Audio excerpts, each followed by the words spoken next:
प्रिय श्रोताओं, उषा छाबड़ा की ओर से आपको प्यार भरा नमस्कार। आशा है आप सब स्वस्थ होंगे।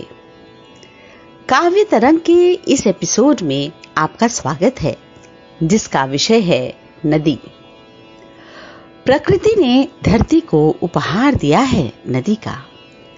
मानव संस्कृति का जन्म नदियों के किनारे पुष्पित एवं पल्लवित हुआ। इसका प्रवाह हमारा आर्थिक, सांस्कृतिक, सामाजिक और आध्यात्मिक प्रवाह है। नदी का जल रोजगार है, यातायात है, निर्माण है, तीर्थ है। आइए सुने नदी की कहानी, नदी की जुबानी। मैं नदी आड़ी तिरछी कूदती फांदती, गर्जन कोलाहल करती, गंगा, यमुना, गोदावरी, नर्मदा, कृष्णा, कावेरी सभी मुझ में ही हैं। मैं पहाड़ों को चीरती, उछलती, कूदती, शरारतें करती नीचे की ओर बहती जाती हूँ। उगते पेड़ों को झकझोरती, लगाम छुड़ाकर भागते घोड़े की तरह बिना थके मैं पत्ते टहनियों को साथ लिए मिट्टी के टीलों को मिट्टी में मिलाती। मैं इतिहास बनाती हूँ। रोकना चाहा मुझे उस चट्टान ने, मैं न रुकी। मैंने रास्ता बदल अपनी मंजिल की ओर अपने कदम बढ़ा लिए। मैं अपनी राह बनाना जानती हूँ। मेरी दूर तक फैली जलराशि को सुनहरे रंग की आभा से दीप्त करता सूरज, ग्रेनाइट, सिलिका और तमाम तरह के पत्थरों को रंग बिरंगी छवियों में घुल मैं खिल उठती हूँ। बादलों ने मुझे अपना दर्पण बनाया। प्यासी चिड़िया ने मेरा दिल टटोल कर अपनी प्यास बुझाई। मेरे वक्ष पर अटखेलियां करती मछलियां, फलते फूलते शैवाल, मैं तो बस अपना गीत गुनगुनाती बढ़ती रहती। किसानों के खेत मुझे देख लहरा उठते हैं। नाविकों ने कितने ही गीत मुझ पर लिख डाले। ओ नदिया चली चली रे धारा, चंदा चले चले रे तारा, तुझको चलना होगा, तुझको चलना होगा। शांत स्वच्छ सुबह, घाटों की शोभा निराली, सूर्य को अर्घ्य देते हुए मेरे जल का आचमन करते जाना। मेरे किनारे मेरी पहचान, पनघट पर हंसी ठिठोली, उत्सव, मेले, सस्वर मंत्र पाठ, शंख, डमरू, घंटे, घड़ियालों की मधुर ध्वनि, बंधन मुक्त मुझ में ही पितरों के तर्पण का विधान। मेरे घाटों पर तीर्थ का पुण्य बटोरने की मची होड़। भीषण गर्मी के प्रकोप से तो मैं झुलस ही जाती हूँ। मेरा जैसे दम ही घुट जाता है। मैं बस पतली सी धार बनकर चलती रहती हूँ। सिर्फ बादलों की ओर देखकर बोल पड़ती हूँ, और कितनी परीक्षा लोगे मेरी। लो, बादलों ने मेरी पुकार सुन ली। उमड़ घुमड़ कर बादलों का आना और मेरा हर्षाना। बारिश की बूंदें पड़ते ही मैं खिलखिला उठती हूँ। लबालब मेरे किनारे भरने लगते हैं।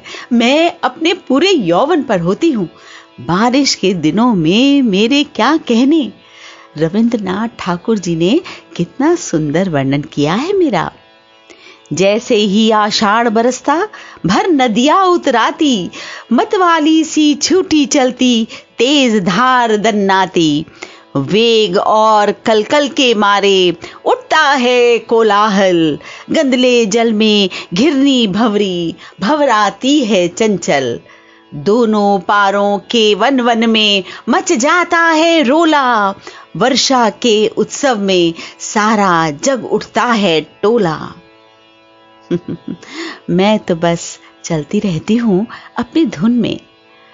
मैं उन्मुक्त दिशा और धारा में प्रवाहित हूँ तो सृजन और संवर्धन की पहचान बनती हूँ, और शांत रूप से बहने वाली मैं कभी रौद्र रूप भी धारण कर लेती हूँ, बाढ़ का रूप भी ले लेती हूँ, विनाश लीला दिखाती हूँ। उफनती लहरों में कई बार लोग मेरे में समा जाते हैं, पर इसमें मेरा दोष कहाँ? मैं तो बस बहने के लिए ही बनी हूं। मेरे तटों पर केवल सभ्यता और संस्कृति ही नहीं पनपी हैं अनगिनत प्रेमी प्रेमिकाओं की प्रेम गाथाएं। एक मैं ही तो हूं जिसमें पैर डाले वे घंटों अपनी बातें एक दूसरे से साझा करते हैं, और मैं चुपचाप उनकी बात सुनती मुस्कुराती अपने प्रियतम से मिलने चल पड़ती हूँ। कई बार तो मेरा मन दुखी भी हो उठता है जब प्रदूषण से मेरा गला घुटने लगता है। कई स्थानों पर तो लोगों ने मेरा जल इतना प्रदूषित किया कि मुझे जहरीला ही बना दिया। ओह, आखिर अपने पैरों पर क्यों कुल्हाड़ी मार रहे हो मनुष्य? पर मेरा काम है बहना। आखिर डॉक्टर भूपेन हजारिका ने भी यही पूछ लिया, गंगा तुम बहती हो क्यों? तुम बहती हो क्यों? क्या बताऊं, अपने बच्चों की गलतियों को तो मुझे क्षमा करना ही है ना। मैं मां जो हूं। नाव बंधी है दूर, क्षितिज पर घर लौटता सूर्य, दीपदान करते लोग, पानी में प्रवाहित नन्हे नन्हे दीप हर रहे हैं अंधकार। मैं तो स्वच्छंद जीवन जीने के लिए बनी हूं, अपनी ही मस्त धुन पर चली जा रही हूं। अपने को विशालता में विलय करने की बेला, समुद्र से मिलन की बेला आ गई है, एक होने की बेला। अलविदा। आशा है आपको आज का एपिसोड पसंद आया होगा। इन्हीं शब्दों के साथ मैं विदा लेती हूं। फिर मिलेंगे एक नए विषय के साथ। नमस्कार।